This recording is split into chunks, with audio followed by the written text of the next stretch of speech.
Vivre 2 ans de COVID, c'est déstabilisant un petit brin. Il y a plein de choses qu'on a vécues qu'on n'avait jamais vécues avant. Et pour la grande majorité d'entre nous, on est comme un petit peu tanné. Je suis le seul? Je pense peut-être pas, je suis peut-être ça. Et quelques-uns d'entre nous, on s'en vient un peu usé avec tout ça. 5 vagues, 2 ans. Personnellement, individuellement, on s'est fait stretcher, on s'est fait étirer, puis en tant qu'Église aussi. Avouons que Dieu vienne de nous servir et est encore en train de nous servir une saison différente, pour dire un mot politiquement correct. Puis en tant que pasteur, moi, j'aime pouvoir planifier les prochaines saisons. J'aime essayer de voir les projets. J'aime avoir un agenda, puis écrire les prochaines dates, et puis j'aime voir tout ça. Et puis là, je dois vous avouer que là, je suis pas mal dans la brume. Je suis pas mal dans la brume, parce que est-ce qu'on repart la machine comme on faisait avant? On fait ça, on fait quoi, là? On fait quoi? Parce que ça se peut qu'il y ait une 6, 7, 8, 9, 10... Là, je ne suis pas prophète, là. 10e vague, on ne le sait pas. On le sait pas. On ne sait pas. On fait quoi? On fait quoi par rapport avec l'Église? Puis, veut pas, lorsqu'on on vit dans un temps de crise, lorsqu'on est mis sous pression, c'est inévitable, ça laisse des traces, ça laisse des marques dans nos vies, ça laisse des habitudes, ça laisse des façons de penser qui ne sont pas nécessairement ce qui devraient être. On fait quoi avec ça? On fait quoi? On fait quoi? C'est pour ça que j'essaie de voir un peu en avant, de dire comment ça va se passer. Et ma conclusion, c'est mais j'en ai aucune espèce d'idée. Complètement dans la brume. Demandez-moi qu'est-ce que ça va avoir l'air au mois de juillet. Bien malin celui qui le sait, on ne le sait pas. Mais savez-vous quoi, frères et sœurs? C'est une très bonne place d'être dans la brume. C'est une bonne place de ne pas savoir ce qui va arriver, pas savoir ce qu'on va faire, pas savoir ce que Dieu va nous demander. C'est très, très, très, très parfait. Et quand on y pense un instant, c'est perturbant l'insécurité en avant, c'est perturbant l'inconnu seulement si on est au contrôle. Mais si on n'est pas au contrôle, c'est pas perturbant, c'est que quand on est en voiture, puis la personne qui conduit, c'est exactement où on s'en va. C'est-tu grave si nous, on ne le sait pas? Non, on fait juste suivre, puis on est correct. Tu sais où est-ce que tu t'en vas. Mais nous, on vit dans le royaume de Dieu. On vit sous la gouvernance de Dieu, sous la souveraineté de Dieu. Et lui, c'est exactement où est-ce qu'on s'en va et comment qu'on y va. Alors, est-ce qu'on devrait être déboussolé de ne pas le savoir? Non. Non, pas du tout. Pas du tout, pas du tout, pas du tout. Et lorsqu'on lit la Bible, on lit un peu l'histoire, on réalise qu'on n'est pas les seuls à avoir vécu des choses déstabilisantes au fil des dernières années. Ce que matin, j'aimerais qu'on fasse, c'est qu'on survole Actes des Apôtres pour soulever justement des circonstances que nos frères et sœurs ont vécues, qui les ont stretchés. Et je veux pas seulement qu'on regarde ce qu'ils ont vécu, mais j'aimerais aussi qu'on regarde ce qu'ils ont fait. Donc, comment eux, ils ont dealé des situations difficiles? Comment eux, ils ont dealé le fait qu'ils ne pouvaient pas voir plus loin que leur nez? Comment ça va finir l'histoire? Comment eux, ils ont réagi par rapport à ça?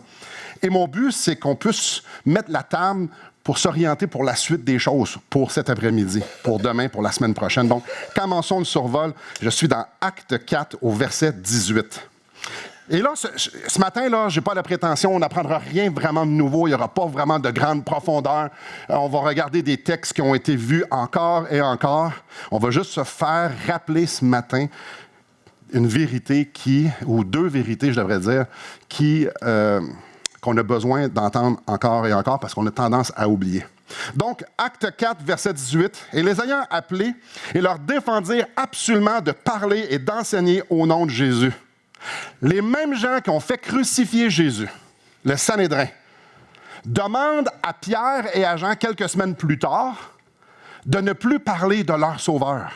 On le sait, cette demande-là est complètement à l'opposé de ce que Dieu leur a demandé, de ce que Jésus leur a donné comme commandement. Vous allez être mes témoins. Vous allez prêcher l'Évangile. Vous allez faire des disciples. C'était ça le commandement, c'était clair. Il n'y avait pas d'ambiguïté. Et s'il y a des gens qui haïssent Jésus et qui haïssent cette doctrine-là de l'Évangile, puis ils disent « Vous n'en parlerez pas ». Pour Pierre et Jean, ils ne peuvent pas aller là. C'est inconcevable qu'ils obéissent aux hommes plutôt qu'à Dieu. Verset 19. Pierre et Jean leur répondirent « Jugez s'il est juste devant Dieu de vous obéir plutôt qu'à Dieu, car nous ne pouvons pas ne pas parler de ce que nous avons vu et entendu. » Et là, donc, grosso modo, puis nous, on lit ça, puis 2000 ans plus tard, puis on est au chaud, tout va bien. Mais là, tu as des gens qui taillissent, ils viennent de faire tuer ton maître, et là, ils disent, tu ne parleras plus de ça. Eux, ils se tiennent droit comme une barre, puis ils font, non, on va parler. Et ce qu'ils leur demandent, c'est inconcevable, d'accord? Donc, ils vont désobéir, mais le désobéir a des grandes implications. Très grandes. Donc, l'implication de désobéir, c'est de mourir. Tu ne parleras pas, d'accord? Mais si tu parles, tu vas mourir. Puis pas juste toi, tes frères et sœurs aussi vont mourir si eux autres, ils parlent. Donc, l'idée de tenir tête, c'est beaucoup plus que de dire « je n'oublierai pas », c'est aussi dire « je vais peut-être mourir et ma famille va peut-être mourir ». Donc, on fait quoi?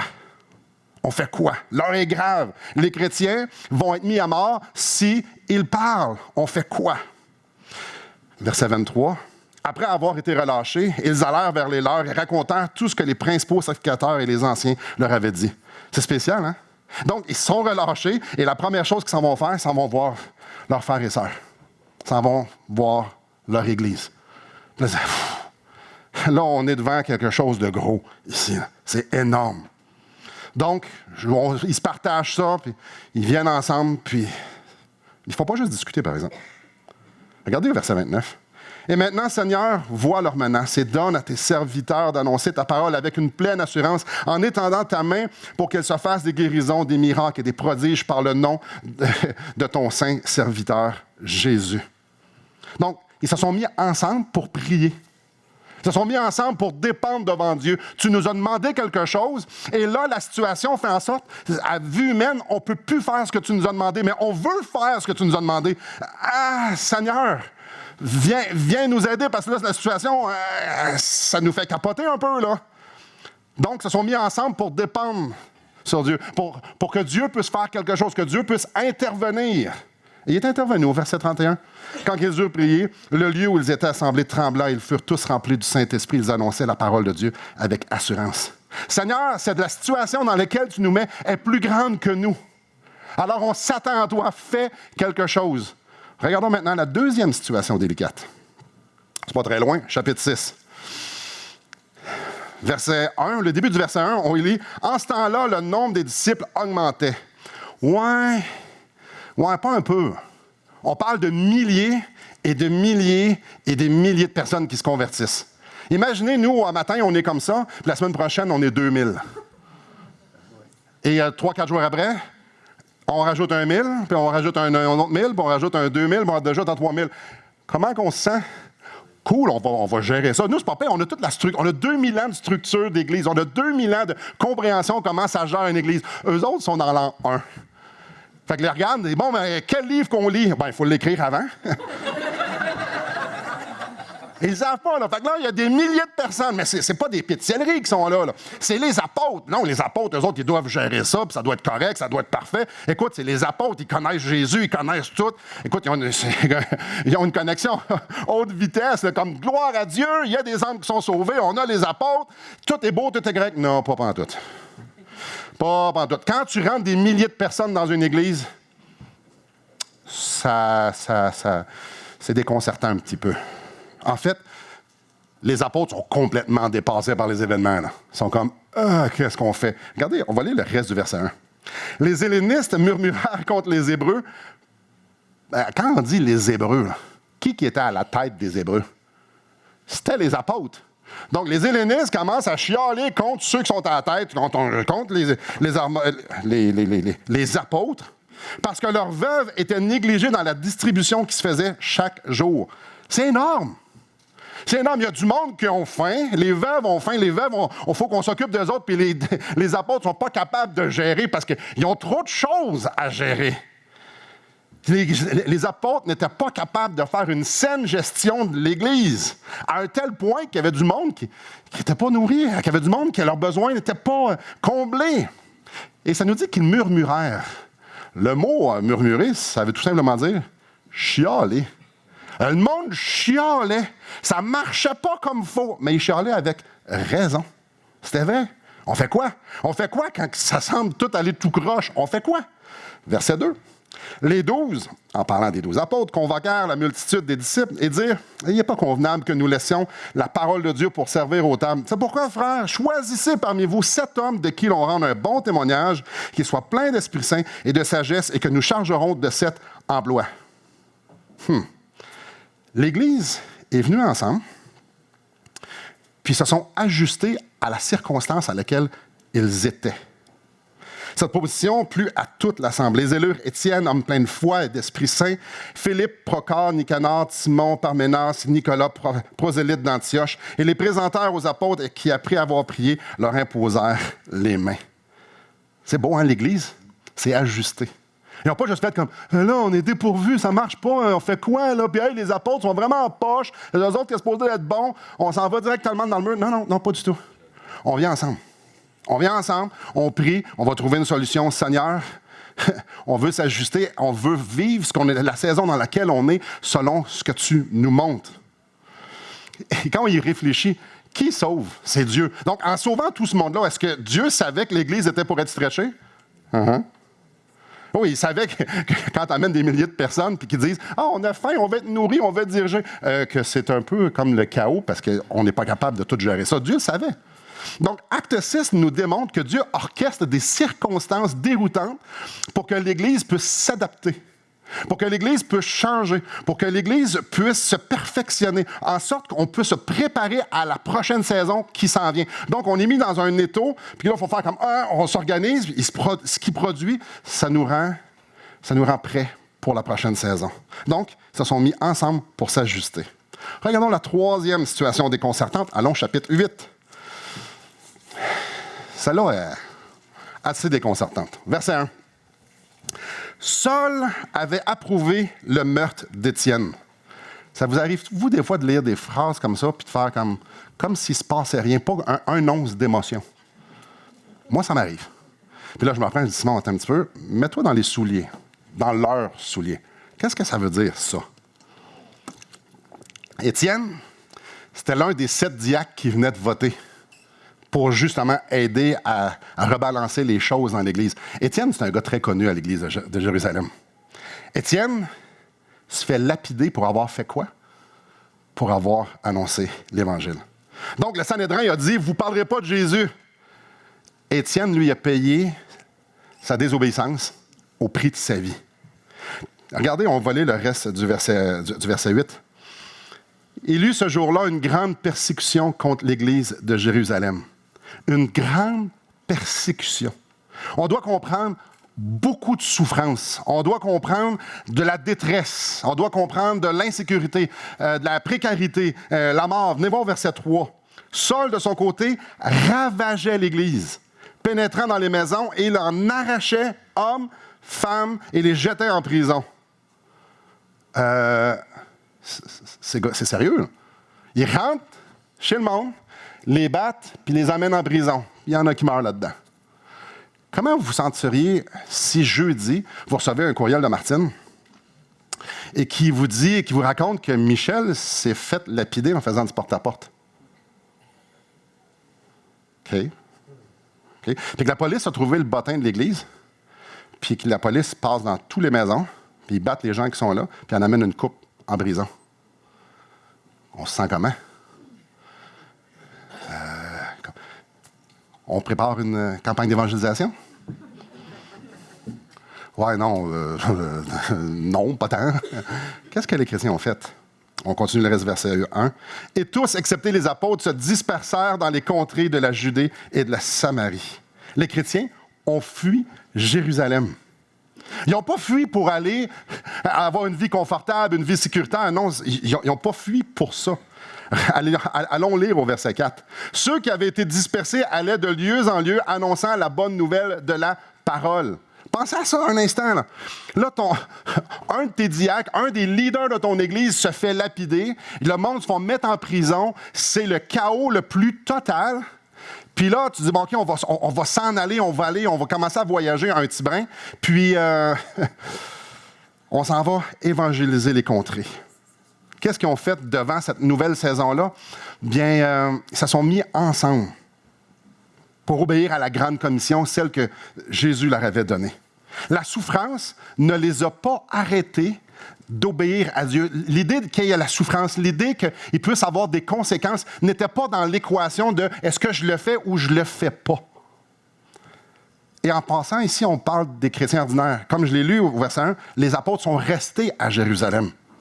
Donc, c'est monsieur, madame, tout le monde, qu'eux autres ont dit, on va juste aller évangéliser ailleurs. Pas on va aller se reposer, on va aller se refaire une santé. Non, plutôt, on va aller encore exposer notre vie, mais ailleurs.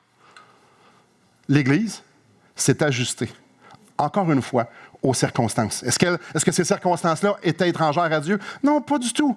Mais l'Église s'est ajustée, ensemble, pour accomplir ce que Jésus leur avait demandé, c'est-à-dire la grande commission. Allons voir la 4e situation dérangeante. Et là, c'est au chapitre 11. Situation dérangeante. Quand même. Histoire quand même spéciale au chapitre 11.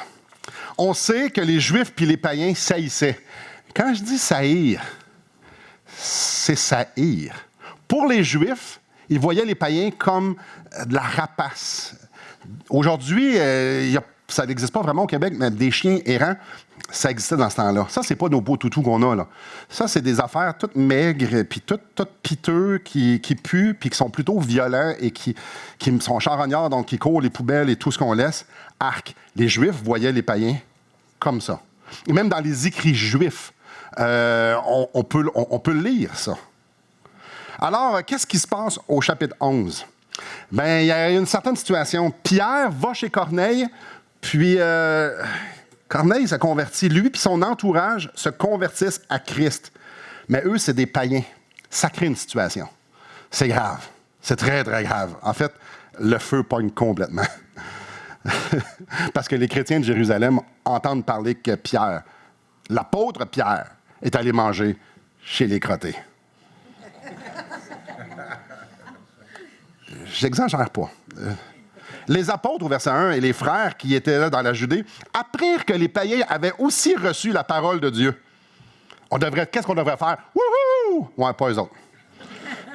Et lorsque Pierre fut monté à Jérusalem, les fidèles circoncis lui adressèrent des reproches. OK? Mais venez avec moi au verset 18.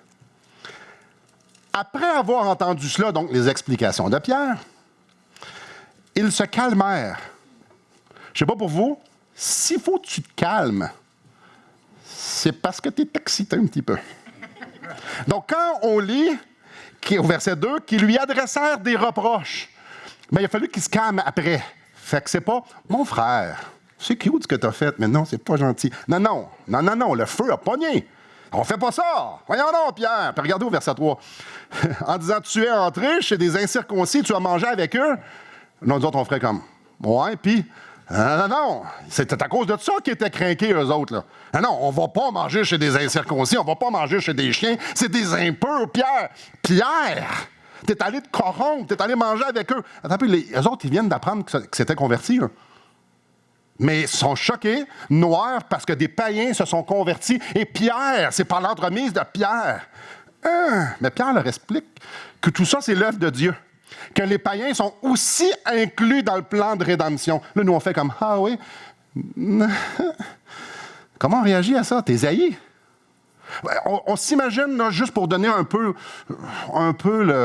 l'équivalent, on est en 1893, on est en Caroline du Sud, et les Noirs commencent à rentrer dans les églises des Blancs.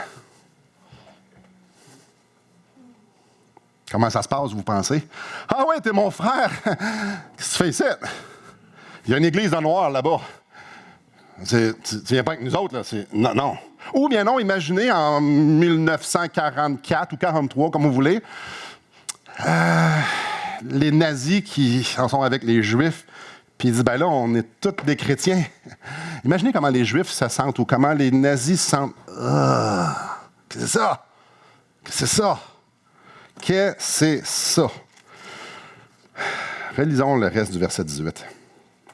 Donc, ils ont entendu ça, se sont calmés, et ils glorifièrent Dieu en disant, Dieu a donc accordé la repentance aussi aux païens afin qu'ils aient la vie. Donc, selon ce que tu nous dis, Pierre, c'est l'œuvre de Dieu, en effet. En effet, est-ce que c'était la grande excitation? Tout le monde, ah, wow, yes sir, les chiens vont assis à côté de nous autres le dimanche. Non, non, non, non, non, non, non, non, non, non, non, non. OK, on est dans la même église, Dieu nous a unis ensemble, d'accord, on s'aime. Dieu est à l'œuvre, il y a des milliers de personnes, super. Mais on ne se comprend pas pantoute.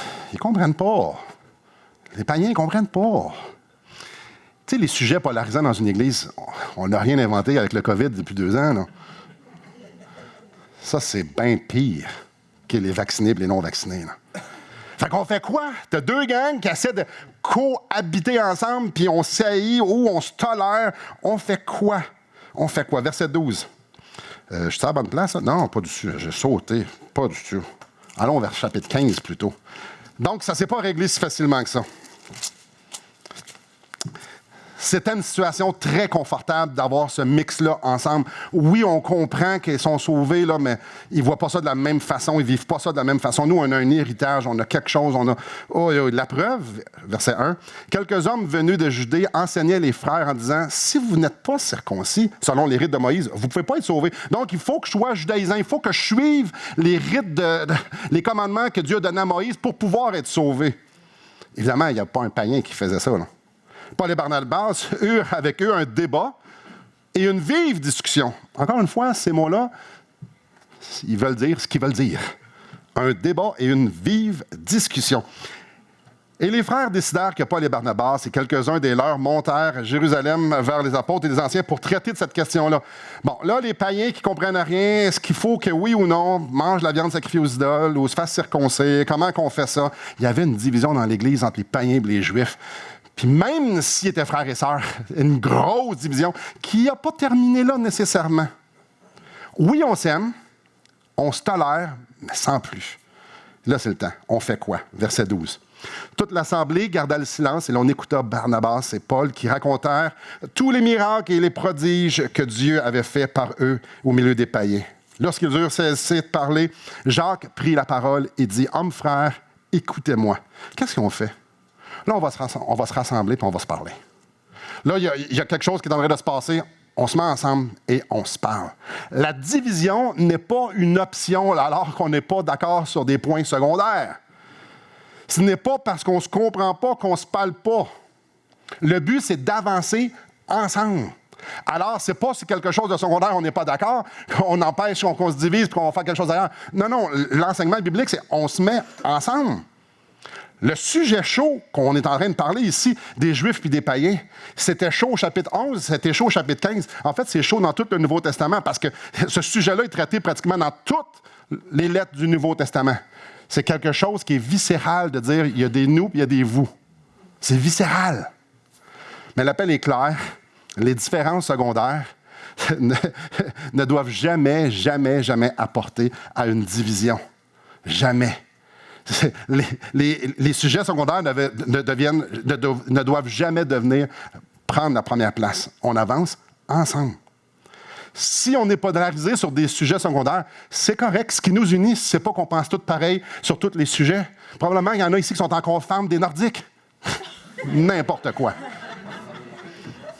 Bon, il y a une main qui s'est levée. 2, 3 mains. Impossible qu'on soit d'accord. Savez-vous pourquoi? Il n'existe plus. Je vous rappelle, ça fait au moins 20 ans qu'il n'existe plus. On ne sera jamais d'accord là-dessus. Moi, je suis un fan des Canadiens, un vrai de vrai. Jamais on va être d'accord. Richard veut partir. Je t'empêche pas, frère. Est-ce que c'est à cause qu'on est d'accord sur ce sujet-là qu'on s'est réunis un matin? Hein, on va en tout. Pourquoi on se réunit un matin? C'est parce que ce qui nous unit, c'est Christ. Ce qui nous unit, c'est son sang qui a coulé pour nous laver de nos péchés et qu'on veut ensemble le célébrer. Pas ensemble se convaincre que sur ce sujet-là secondaire, tu devrais être d'accord avec moi. Non, pas du tout. On est ensemble ici comme eux autres. Ils devaient apprendre à venir ensemble et pas te traiter, toi, t'es juif, je suis païen. Non, c'est écrit partout. Ça n'a plus rapport, ça. On est tous un en Christ. Alors, qu'est-ce qu'ils ont fait devant cette polarisation-là? Bien, ils ont avancé ensemble, les yeux fixés sur Christ. On va apprendre à gérer ça en regardant à Christ, pas en se convainquant. On va regarder la 5e situation perturbante. Venez avec moi au chapitre 16. chapitre 16. Ashley, on t'entend, c'est parfait, t'as le droit, c'est excellent. Quand avoir 15-16 ans, je ne dirais pas ça, par exemple. Alors, on est au verset 22. La foule se souleva aussi contre eux. Et les prêteurs, ayant fait arracher leurs vêtements, ordonnèrent qu'on les batte de verge. Après qu'on les eût chargés de coups et les jetèrent en prison en recommandant au geôlier de les garder sûrement. Le geôlier, ayant reçu cet ordre, les jeta dans la prison intérieure et leur remit le cep aux pieds. Là, on va être d'accord, on relit encore ça, puis il n'y a pas d'émotion, il n'y a rien là. Ouais, mettez-vous dans leurs sandales. On se fait battre. On se fait charger de coups et tout ça. Après ça, on se fait mettre dans une prison romaine avec les ceps. Mais qu'est-ce qu'ils ont fait? En fait, ils sont là parce qu'ils ont fait du bien. Ils ont chassé un démon. Pierre et Silas chassent un démon, font du bien à quelqu'un, et là, le trouble pogne. Puis ils les battent, puis ils vont mettre en prison. À cause qu'ils ont fait du bien. Ça fait penser à quelqu'un, ça? Mais lui, il s'est fait crucifier. Mais les autres, non. Ils se sont fait mettre en prison. Quelle injustice! Quelle injustice! Tu fais du bien puis t'en manges une sincère. Ah, ouais! Là, comment on se sent après avoir été battu, après être enchaîné? Quand tu sais pas si tu vas vivre, eux autres, ils n'ont aucune idée qu'ils vont sortir de là. Aucune idée. Comment tu fais? Comment tu gères ça? Tu es dans une nouvelle saison, tu es dans une prison. Qu'est-ce que tu fais? Seigneur me donne ça devant moi. Comment je gère ça? Moi, je n'ai aucune idée parce que je ne l'ai jamais vécu. Mais on va regarder comment les gars ont géré la situation. Verset 25. Vers le milieu de la nuit, Paul et Silas priaient et chantaient les louanges de Dieu et les prisonniers les entendaient. Un instant. Ils n'ont pas eu de longues discussions pour parler de leur misère. Ils n'ont pas eu non plus de longues discussions sur comment ça va se passer. Puis là, c'est qui est à la tête de tout ça. Puis là, c'est quoi la patente? Il n'y a pas de longues discussions pour essayer de trouver des solutions. Non, non. Hey, mon frère, qu'est-ce que t'en penses si on prie? Ah oui! Mais en prions! Hey, mon frère, qu'est-ce que t'en penses si on adore le Dieu extraordinaire qu'on sert? Oui, chantons! Bonne idée, Silas! Ah ouais? C'est parce qu'il y a encore du sang séché un peu partout dans la face, là. Aïe, aïe. Hey, mon frère, si c'est la dernière nuit qu'on passe ensemble, aussi bien la passer au pied de notre Sauveur en chantant et brillant. Hey, mon frère, peut-être qu'on va sortir demain. Si c'est le cas, chantons à quel point Dieu est extraordinaire. Peu importe. Dieu est digne qu'on chante. Dieu est digne qu'on l'adore. Élevons nos cœurs, fixons nos regards, Paul, sur notre Rédempteur. Soyons ensemble et louons notre grand Dieu. Vois que c'est spécial. Toutes des circonstances différentes, des circonstances décontenançantes. Il y en a un qui meurt et l'autre, il y a une trop grande croissance. Mais peu importe s'ils sont en prison, il y a une division. Plein de circonstances, plein de saisons que Dieu permet et que l'Église s'adapte. En faisant quoi? En regardant leur Sauveur et en étant ensemble. Je vous amène à quelques réflexions. On a juste vu 5 exemples. Mais quand on lit Actes, le vivre ensemble ressort des pages. C'est tout le temps là, c'est partout. Avancer ensemble. Beau temps, mauvais temps. C'est tout le temps facile? Non. Mais des pécheurs ensemble, ça ne peut pas être tout le temps facile.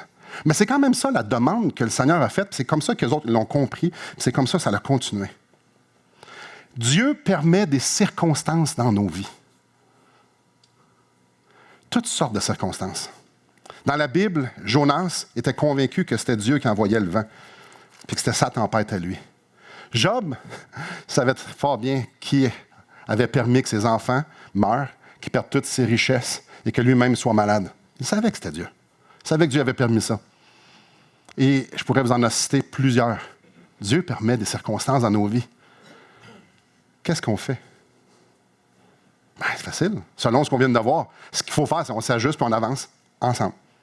C'est tout. Donc, Dieu nous donne une circonstance devant nous et puis on peut regarder à tous les éléments de la circonstance qui font en sorte que ce n'est pas confortable ou on fait comme ce que Dieu nous a demandé n'a pas changé. Notre appel n'a pas changé. Alors, faisons ce qu'il nous demande de faire. Frères et sœurs, il n'y a pas juste dans Actes qu'on voit l'idée d'être ensemble. Que l'Église est appelée à vivre leur vie ensemble. C'est partout, partout dans le Nouveau Testament. Je vous donne une longue liste. C'est parti. Soyez serviteurs les uns des autres. On trouve ça dans Galates 5. Je ne vous dirai pas toutes les références, il y en a beaucoup trop. Soyez serviteurs les uns les autres. Quand on lit les uns les autres, un synonyme de ça, c'est ensemble. Portez les fardeaux les uns des autres. Exercez l'hospitalité les uns envers les autres. Soyez bons les uns envers les autres. Priez les uns pour les autres. Aimez-vous les uns les autres. 17 fois que ce commandement-là revient dans le Nouveau Testament. Accueillez-vous les uns les autres. Saluez-vous les uns les autres. Ayez également soin les uns les autres. Soumettez-vous. Hey, vous avez très bien compris. Je ne suis même pas rendu à la moitié de la liste. Supportez-vous les uns les autres. Pardonnez-vous les uns les autres. Consolez-vous les uns les autres. Confessez vos péchés les uns aux autres. Attendez-vous les uns les autres. Ne jugez pas les uns les autres. Ne vous mordez pas et ne dévorez pas les uns les autres. Ne vous provoquez pas et ne vous enviez pas les uns les autres. Ne mentez pas les uns aux autres. Ne parlez pas en mal les uns des autres. Ne vous plaignez pas les uns des autres. Édifiez-vous les uns les autres. Instruisez-vous les uns les autres. Exhortez-vous les uns les autres. Avertissez-vous réciproquement les uns les autres. Entretenez-vous les uns les autres par des psaumes, des hymnes et des cantiques spirituels. Lavez-vous les pieds les uns aux autres. C'est-tu clair? Moi, je trouve ça quand même assez clair. Le vivre ensemble, c'est le plan de Dieu. C'est ça que Dieu veut. Il nous le demande. On le voit très bien comment il a demandé ça à ses disciples, à ses apôtres. On le voit comment eux l'ont compris. Puis on voit tous les enseignements. Et là, ça, c'est un des éléments. Vivre ensemble, c'est la mission de l'Église. C'est pas la mission, c'est une partie intrinsèque de l'Église. Ensemble. Ensemble, peu importe les circonstances. Ensemble. Ensemble pour construire, ensemble pour avancer, ensemble pour célébrer la gloire de son nom. Ensemble, coûte que coûte. Au prix de notre vie, au prix de n'importe quoi, ensemble. Disons que ça fait 2 ans que c'est pas mal difficile de tout faire ça. Les circonstances tentent à nous polariser. Là, je ne vous apprends rien. Si vous ne savez pas de quoi je parle, vous écouterez une nouvelle, vous lirez un journal, vous appellerez quelqu'un. Sortez dans toute votre roche. On est très polarisé dans notre société, dans tous les niveaux. Et ça nous influence parce que c'est ce qu'on entend au travail, c'est ce qu'on entend aux nouvelles, c'est ce qu'on entend quand on lit, c'est ce qu'on entend. Et le sujet est polarisant. C'est pas facile depuis 2 ans. On a été forcés à prendre des distances avec les autres. Mais ça c'est plate, parce que naturellement, on aime être seul ou être avec juste ceux qu'on s'entend bien. Alors, c'est très dangereux. Parce que le fait de se séparer, puis on est forcé, vient pour beaucoup, sinon la totalité d'entre nous, vient nourrir quelque chose de très charnel. C'est tellement naturel d'aller vers nos amis ou d'être seul. Depuis 2 ans, il y a eu beaucoup de changements, il y a eu beaucoup d'inconnus, d'ajustements. Oh, qu'il y en a eu. On ne se mentira pas. Le vivre ensemble, on a pris une soupe, là. On a pris une pas pire soupe. On se relève comment du COVID? On fait quoi? On fait quoi en tant qu'Église? Y a-t-il quelqu'un qui a une bonne idée? Bien, selon ce qu'on a vu ce matin, c'est correct qu'on soit dans la brume, mais il y a 2 choses qu'on va retenir. Il y a 2 choses qu'il faut qu'il arrive. C'est ce mot-là ici. Ça, c'est là. Ça, c'est sûr, sûr, sûr. Ah, frères et sœurs, là, je vous en conjure. Faisons-nous violence. Arrêtons de s'écouter. Ça ne vous tente pas? Ouais, c'est pas une question si ça me tente ou non. On va se dire la vérité. Ne pas être impliqué activement et intentionnellement dans la vie de l'Église, dans la vie de mes frères et sœurs, c'est un péché. Vouloir me retirer, c'est un péché. Ce n'est pas bon. Dieu nous veut ensemble. Fait que, peu importe c'est quoi les circonstances, peu importe comment ça s'appelle, peu importe la couleur, la saveur, il y a une chose qu'on peut être certain, c'est Dieu nous veut ensemble pour qu'on puisse faire tous les uns les autres. Il faut qu'on soit ensemble. Ça, Dieu nous veut là, c'est sûr et certain. On se relève comment du COVID? La deuxième chose, dépendre de Dieu. C'est ce qu'on a vu dans Actes. Les chrétiens dépendaient de Dieu. Quand tu ne sais pas quoi faire, qu'est-ce que tu fais? Tu t'en vas à Dieu puis tu vas lui demander. C'est lui qui a dit, je bâtirai mon Église. Il nous a laissé son Esprit Saint pour nous guider vers les verts pâturages. Alors, si on ne sait pas où s'en aller, on va aller à celui qui a les moyens de nous le dire. Donc, ce que j'aimerais faire ce matin, j'aimerais vous inviter à demander à Dieu comment on avance ensemble dans la suite des choses. Comment on va vivre l'Église quand c'est fini dans 10-15 minutes? Comment? Peut-être qu'il faut que ça commence avec « Seigneur, je réalise que j'ai développé depuis quelque temps des mauvaises habitudes par rapport au vivre ensemble. » Peut-être que justement, j'ai besoin de me repentir parce que, ouais, c'est vrai. Je ne suis pas intentionnellement impliqué dans la vie de mes frères et sœurs. Alors, ça commence comment? Comment on se relève du COVID? En étant lucide devant le Seigneur, de dire, ouais, il y a une transformation, il faut qu'elle soit faite ici. Comment qu'on avance? Ah, je nous en supplie d'aller voir le Seigneur, d'aller à ses pieds, puis qu'on lui demande tous, c'est quoi la prochaine chose que tu veux que je fasse auprès de mes frères et sœurs? Qu'est-ce que tu veux que je fasse? Comment tu veux que je contribue au ensemble? Seigneur, je veux dépendre de toi. Seigneur, peut-être que je n'ai pas du tout le goût. Peut-être que je n'ai pas du tout la discipline. Tu vas me montrer quelque chose, puis je n'aurai pas le courage de le faire. Mais Seigneur, ce que je veux, c'est que tu me le donnes, ça. Ah, je nous encourage de demander chacun d'entre nous au Seigneur, à qui tu veux que je tende la main. Ça, c'est dangereux. Hein? Savez-vous pourquoi? Parce qu'il répond à ça. Il va vous mettre à cœur quelqu'un. Si Dieu vous met à cœur de tendre la main de quelqu'un, puis vous lui avez demandé, sachez une chose, faites-le. On se relève comment du COVID? On dépend de Dieu. On dépend de Dieu parce que Dieu ne nous demande pas d'être créatifs. Dieu ne nous demande pas de partir sur une chire puis de bâtir son Église. Non, Dieu nous demande de dépendre de lui, de prendre une pause, de contempler qui est, puis de réaliser que c'est lui qui va nous donner ce qui est nécessaire pour la saison dans laquelle on est. On se relève comment? Je vous encourage, je vous en supplie, priez pour moi. Vous voyez beaucoup de tête à matin, hein? J'ai besoin de sagesse.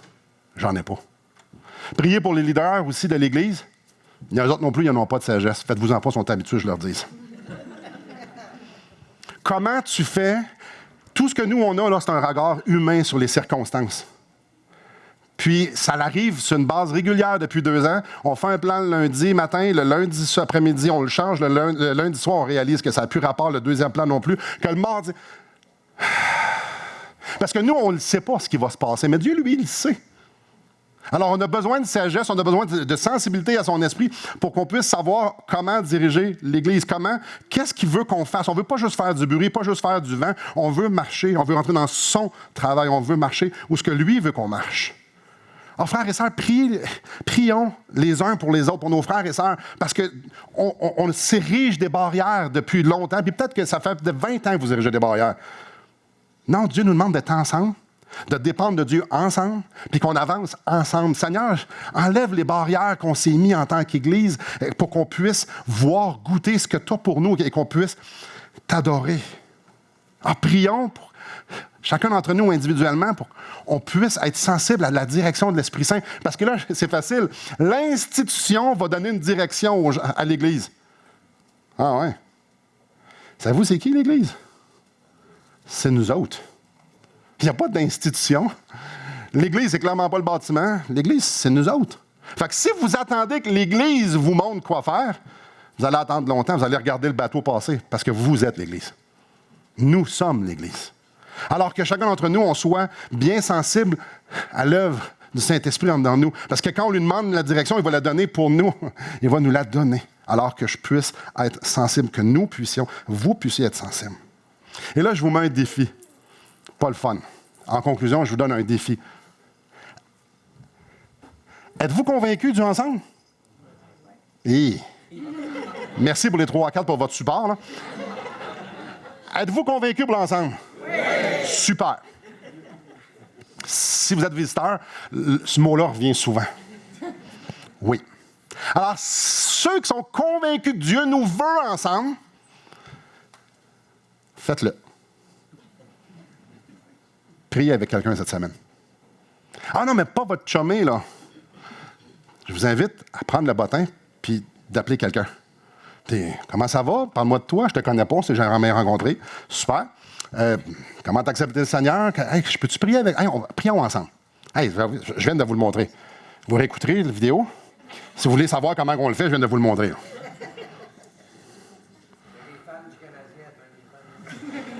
On ira pas jusque-là, Jean.